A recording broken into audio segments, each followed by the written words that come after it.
The peace and quiet of the countryside around the small town of Lexington, mid-Ohio, is about to be shattered by the sound of IndyCar engines screaming around the 2.25-mile, 13-turn racetrack that tests the driver's skills and physical fitness. Alex Zanardi starts today's race as championship leader and the defending champion on this circuit. Can he further extend his 6-point lead over Paul Tracy?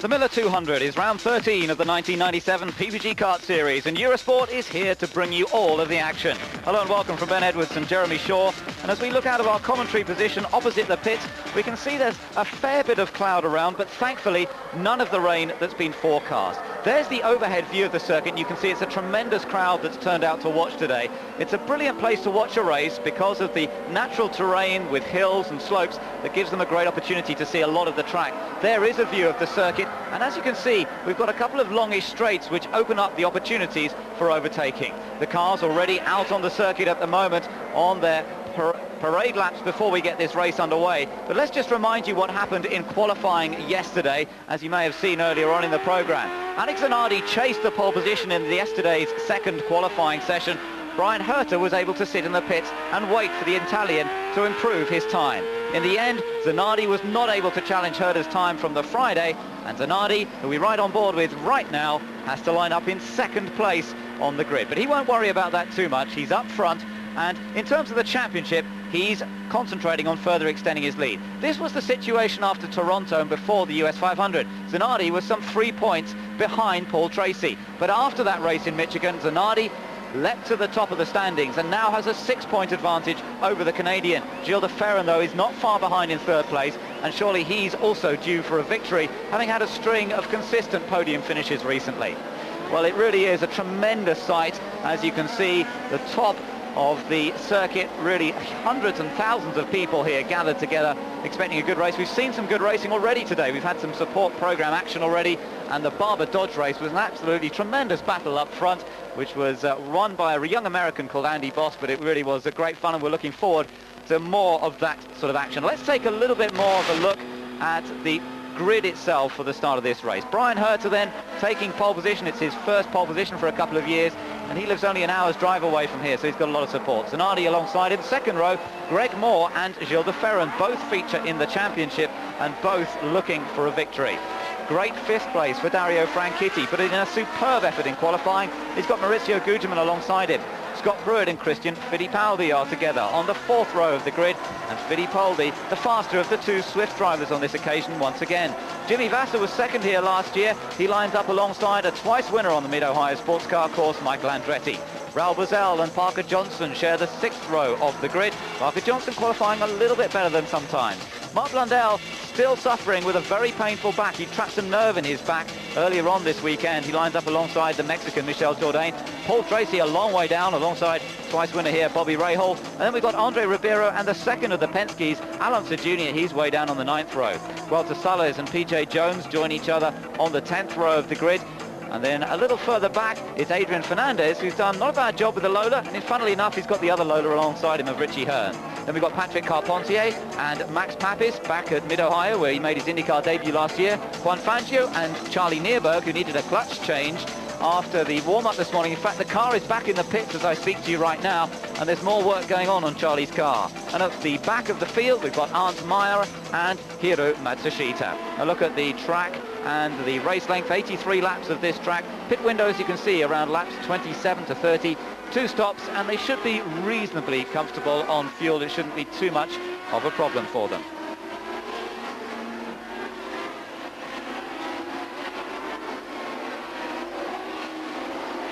The cars making their way around, and it looks as though we're going to get ready for the start. Now, listen out on the radio. You may well hear the start. We've got a microphone, actually, with Jim down there on the start gantry, Jeremy, so just watch out for and listen to see if you hear him. as they come round. What do you reckon, though, as we're getting this start of the race ready? Are we going to see them make it through that first corner safely? That's going to be pretty interesting. Alex Zanardi, known as a first-lap charger. Brian Herder, perhaps known to be a little bit more conservative. But Brian Herder, of course, has in mind that pass at Laguna Seca, the last lap of the last race last season, when Zanardi barged through on the inside of the corkscrew to pull off the victory. See what happens down the first corner this time. Good. Let's hear from the starter. Good. Be patient. Be patient. Be patient. Be patient. Okay, let's go. Let's go. Let's get going. Let's get going. And it's green flag time. That's a good one. Brian Herter takes the advantage over Alex Zanardi, right on board with Dario Franchitti starting in 5th place. Coming down to this first sequence of corners, and he's got somebody trying to come around the outside of him, but he manages to slot into position, holds into 5th, right behind Gilles de Ferran, who's behind Greg Moore. Up front, you've got Brian Herter, the race leader, and in 2nd place, Alex Zanardi. Through this sort of helter-skelter sequence, this roller coaster sequence of corners, and Brian Herter has the lead. Over the crest there in turn 9, and Alex Zanardi not able to challenge Brian Herder at this stage, and there goes Patrick Carponche off onto the grass there. He's had a horrible weekend. He cannot get to grips with the Alimax Reynard Mercedes on these road courses. It's very strange, Ben, because on the ovals he's magnificent. Last year he was superb just about everywhere, but really struggling this time around. So the leaders are coming past our commentary position already as you look at some of the battling, and in fact we've got Paul Tracy in the pits. Paul Tracy is into the pit lane now. There are problems already for the man who's 2nd in the championship. And Michael Andretti also was at the back of the field there, so he's had an off on that first lap as well. He went past in the penultimate position there with only one car behind him, and Paul Tracy in the pits. That looks like a long stop as well for Paul Tracy. Tracy is in trouble, there is no doubt about that. There doesn't seem to be much work going on his car. You're looking at the leader, Brian Herter. We can see Paul Tracy from our commentary position, and it really doesn't look as though much is happening there at all. It looks like a major problem. Meanwhile, Greg Moore is holding off Gilles de Ferran and Dario Franchitti. There is Franchitti in the silver and blue Hogan Racing vehicle that's in 5th position at the moment. Dario put in that dramatic last gasp effort in Friday's qualifying session that had his whole team applauding his efforts. They were astonished at how he managed to find so much time in the closing moments of the session. They said he just found a bit everywhere. Now, this is Michael Andretti. This is what happened to Michael Andretti earlier on the first lap, behind teammate Christian Fittipaldi. Christian and Maurizio, oh, and there was contact there. Michael making contact with, I think, one of the Brahma cars. One of the Brahma cars, yeah. Michael Andretti drifted wide in that section of the track there, and the Brahma car really left with nowhere to go. Michael Andretti rejoining at the tail end of the field. And that's a horrible start for him. There is Paul Tracy out of the number 3 car, the former championship leader before the US 500 leads, out of this race and not even 2 laps in the books. It's disaster for Tracy. 6 points was just his disadvantage to Zanardi coming into this race. Now Zanardi 2nd. Let's hear from Paul. Over in the back, Michael and somebody got together and spun in front of a group. It was myself and I think Pruitt and Parker, and I just got caught up with nowhere to go and ran into the back of Parker when Michael spun in front of everybody and just bent the suspension. We can't fix it. We talked in the pregame show about this championship situation. This has got to be crushing, I would think. Well, it really is. I mean, it's you know, when you're stuck back there in 15th, I mean, that's where all the crap really happens, and you know, you can't help it when somebody spins out in front of you and you have nowhere to go. Thank you. Disappointment indeed for Paul Tracy, and that's a killer blow. And from the terms of the championship, remember, we've only got 4 races after this one. 2 of them are on racetracks. One of them is on a street course. One of them is on an oval. But it doesn't look good for Paul Tracy, and he can see his championship just ebbing away, and particularly with the side of Alex Zanardi up in 2nd. But at the moment, you're riding on board with Scotsman Dario Franchitti, who really needs a points finishing result. That's what he wants so much now. We've seen him running up front so many times this year, and yet he's barely scored any points. He's only got 7 points on the board. He runs 2nd in the Rookie of the Year championship as well to Patrick Carpentier, but he deserves so much more. And at the moment he's running very well there, chasing Gilles de Ferran, who holds onto 4th. That crew been busy this morning, of course. An engine change there, a massive failure this morning during the warm-up session, and the Hogan Racing crew done a super job to get everything ship-shape in time for the start of this race. And Dario Franchitti obviously showing no ill effects whatsoever, really running well. There he is down to turn 7 there, and doing a good job early on in the early stages of this motor race. Dropping downhill, they're coming back uphill slightly through the left-hander, and at the moment it's Herter who leads from Zanardi, Moore, de Ferran, Franchitti and Guterman in 6th position.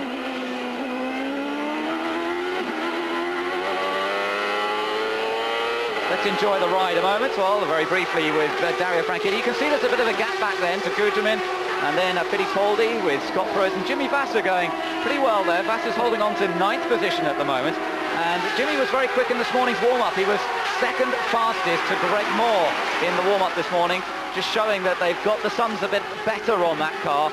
As we saw last year, he ran very well here, but so far this weekend he's been a bit outpaced by teammate Alex Zanardi. Yes, he has, but as you say, they're better on the tail end of that group, really. First through 8th, 9th positions are fairly close. First three perhaps a little bit ahead of Gilles de Ferran and Franchitti, but then Gugelmin, Fittipaldi, Pruett and Vasser all really nose to tail there. Farther back down the order, Michael Andretti making a little bit of progress. He was 26th at the end of the first lap. He's now up to 20th, so he's moving up nicely. Zanardi on board. You ride with Alex Zanardi. You can see how close he's got to the back of Brian Herter's car. And the question that we mentioned in qualifying yesterday, of course, the fact that Brian Herter is using the softer Goodyear tyre that was so good in qualifying, but the question remains, will it be able to last the first stint of the race?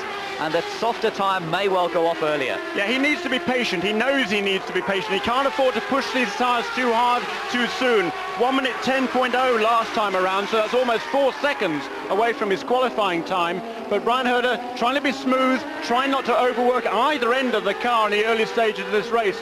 Interestingly, of course, it's a little bit cooler than perhaps it was yesterday, so that'll certainly help the tyre situation. And you know, all the other Goodyear runners, except for 3, there's Bobby Rahal, Gualter Salas, and the third car is Patrick Carpentier, started on the harder of the 2 Goodyear compounds. Everybody else is on the softer tyre.